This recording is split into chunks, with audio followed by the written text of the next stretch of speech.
When Waitress was serving family, she spotting something strange.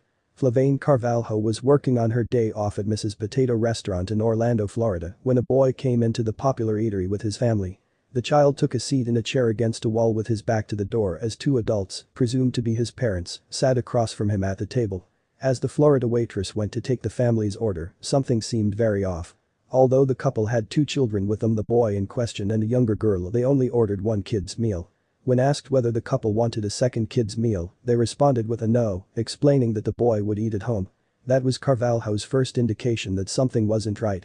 The boy, who was just 11 years old, was not only forbidden from ordering anything to eat, but his father wouldn't let him have any water either, the waitress said. Noticing that the boy wasn't eating with the rest of his family, Carvalho asked if there was a problem with the food, but she said his parents just waved her away, according to the Blaze. That's when Carvalho took a closer look and realized something was definitely wrong. The waitress noticed bruises on the 11-year-old's face and arms, and she knew she needed to do something. She quickly concocted a plan, grabbed a piece of cardboard, and scrawled a message on it. Carvalho then stood behind the boy's parents and held it up for him to read, making sure the adults couldn't see her as they ate. "Do you need help?" "Okay," the message read. It took 3 tries, according to ABC 11, but eventually, the child signaled to the waitress that he did need help. Carvalho quickly called the police, who responded to the scene and questioned the 11-year-old boy. What they learned led to the arrest of the 2 adults with him, who were identified as his mother, Kristen Swan, and his stepfather, Timothy Wilson. What this child had gone through, it was torture, Detective Aaron Lawler said in a news conference, according to Fox 10. "Seeing what that 11-year-old had to go through, it shocks your soul," Lawler added, explaining, he said ratchet straps were tied around his ankles and neck, and he was hung upside down from a door.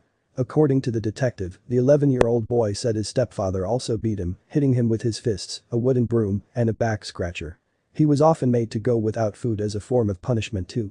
He said he was hit with a wooden broom and handcuffed and tied to a large moving dolly, Lawler recalled.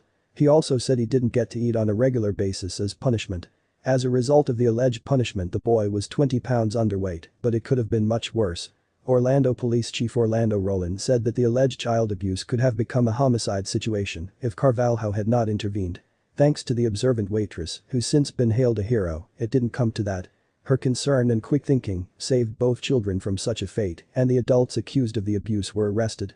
Kristen Swan was charged with 2 counts of child neglect, while Timothy Wilson too was charged with third-degree child abuse. The brave waitress says the little boy is the real hero.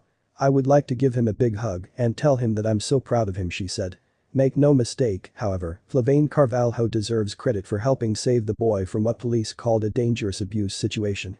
Where others might have looked the other way, the Florida waitress chose not to ignore the red flags. For that reason, the owner of the restaurant, Rafaela Cabot, also gives thanks to a higher power that seemed to be in play. Not only did the family sit at the only table in the restaurant where Carvalho could hold the sign up to the boy without the rest of his family seeing it, but they were also the last table of the night, allowing Carvalho to pay more attention to them. If that's not enough to give you chills, Carvalho was also supposed to be off that fateful day.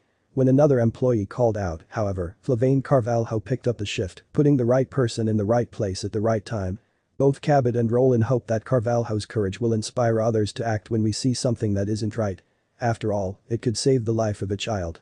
"We understand that this has to encourage other people that when you see something, say something," Cabot said. "We know when we see a situation that is wrong, we know what's the right thing to do. We know that speaking up is the right thing to do. But it takes more than acknowledging it. It takes courage."